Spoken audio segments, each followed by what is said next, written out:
Assalamualaikum warahmatullahi wabarakatuh. Perkenalkan, nama saya Bima Octavianus dengan NIM 1710301152 dari kelas 7C2 Fisioterapi Universitas Aisyah Yogyakarta. Baiklah, di sini saya akan menjelaskan tentang standar pelayanan fisioterapi di rumah sakit. Selamat menyaksikan. Baiklah, yang pertama itu saya akan menjelaskan landasan hukum fisioterapi dalam berpraktek. STR berlaku untuk 2 SIPF di seluruh wilayah NKRI. SIPF dari Dinkes tempat yang masih berlaku, SOP pelayanan, operasional IPA, dan tindakan. Improvement concern, surat kalibrasi EPA dari badan yang berwenang, di mana surat kalibrasi sudah terbukti keakuratannya oleh badan yang berwenang. Surat rujukan fisioterapi dari dokter spesialis, kasana keilmuan, jurnal maupun kajian teori yang ada. RKK yang terdapat dari uji kreditas FTR, Peraturan Hukum Penguat PMK 65 dan KMK 80. Jadi, ketika kita akan melakukan SPF itu dilindungi oleh badan hukum. Landasan hukum profesi fisioterapi di rumah sakit, yang pertama itu Peraturan Menteri Kesehatan Republik Indonesia Nomor 65 Tahun 2015 tentang standar pelayanan fisioterapi. Yang kedua itu Peraturan Menteri Kesehatan Republik Indonesia Nomor 80 Tahun 2013 tentang penyelenggaraan, pekerjaan, dan praktik fisioterapi.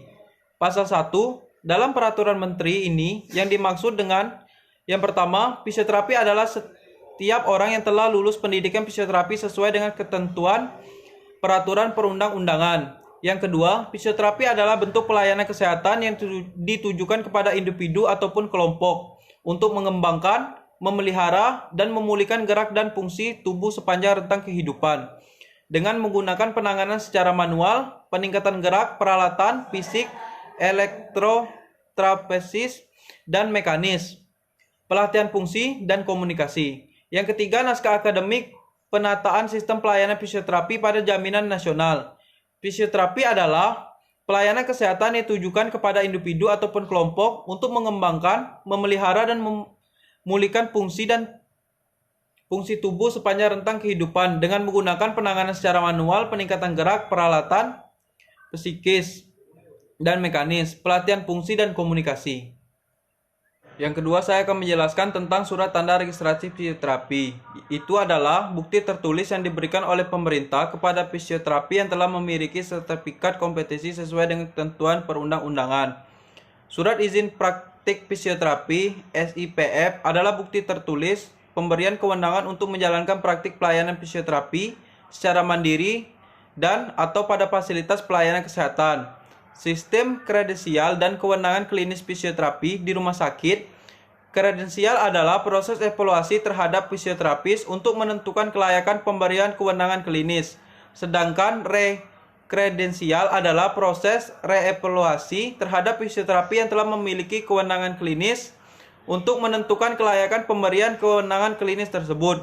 Dengan begitu, kredensial berbicara tentang lingkup kewenangan yang dimiliki oleh fisioterapis. Hasil akhir dari proses kredensial adalah diberikan surat penugasan klinis oleh direktur sesuai dengan jenjang klinis fisioterapi tersebut. Prosedur kredensial fisioterapi. Yang pertama, fisioterapi mengajukan permohonan kepada Ketua Komite Outward Head untuk memperoleh rencana kewenangan klinis RKK. Yang kedua, Ketua Komite menugaskan kepada Subkotimen Kredensial untuk melakukan proses kredensial. Yang ketiga, Subkotimen membentuk panitia ad hoc dan mitra besar untuk melakukan review, verifikasi, dan evaluasi dengan metode yang telah disepakati. Yang keempat, subkomite memberikan laporan kepada ketua komite hasil kredensial sebagai bahan rapat menentukan kewenangan klinis. Yang kelima, seluruh proses kredensial dan hasil rapat penentuan kewenangan klinis selanjutnya dilaporkan secara tertulis oleh subkomite kredensial kepada ketua komite untuk diteruskan kepada direktur dan dijadikan bahan rekomendasi untuk kepada direktur. Yang keenam, direktur mengeluarkan SK penugasan klinis terhadap fisioterapi yang bersangkutan.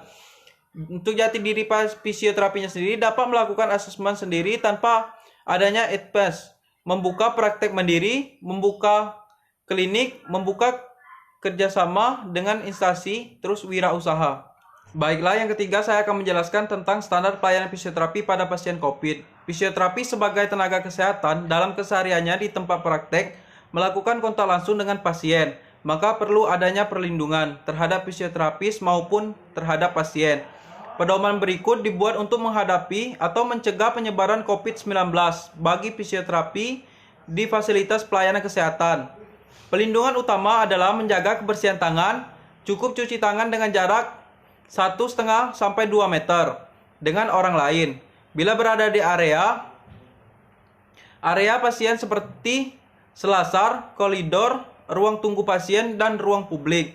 Area administrasi di klinik, puskesmas, rawat jalan, rawat inap yang tidak berkontak dengan pasien dalam pengawasan atau PDP.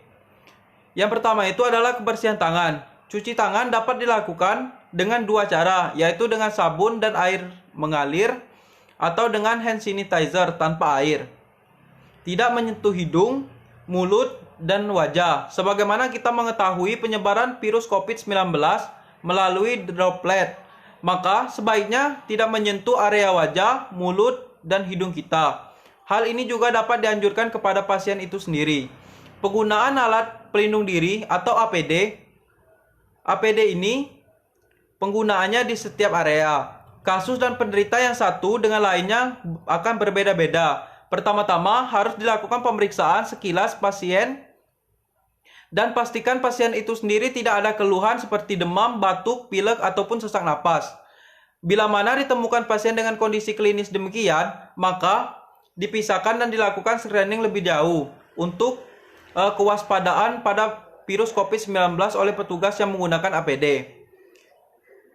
Desinfeksi peralatan menjadi penting untuk melepas rantai penyebaran COVID-19. Lakukan ekstra desinfeksi alat lebih dari standar biasanya. Mengingat pandemi ini telah diberlakukan, bila perlu lakukan desinfeksi setiap alat yang setelah selesai jam alat praktek.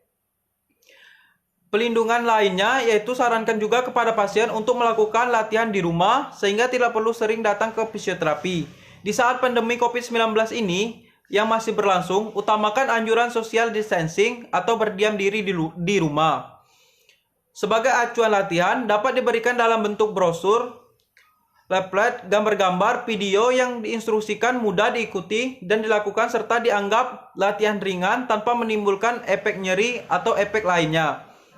Baiklah, untuk cita-cita saya ingin mendirikan klinik fisioterapi yang berada di tempat tinggal saya, yaitu di Kota Bengkulu. Saya akan membuka klinik di sana, yaitu tentang pelayanan fisioterapi, sehingga nanti masyarakat ataupun pasien saya yang datang ke klinik saya dengan keluhan seperti muskulo, kardio ataupun neuro bisa berobat atau menjalankan terapi di tempat klinik saya. Mungkin itu saja yang bisa saya sampaikan terkait dengan standar pelayanan fisioterapi di rumah sakit. Lebih dan kurangnya saya mohon maaf. Wabillahi taufiq wal hidayah. Wassalamualaikum warahmatullahi wabarakatuh.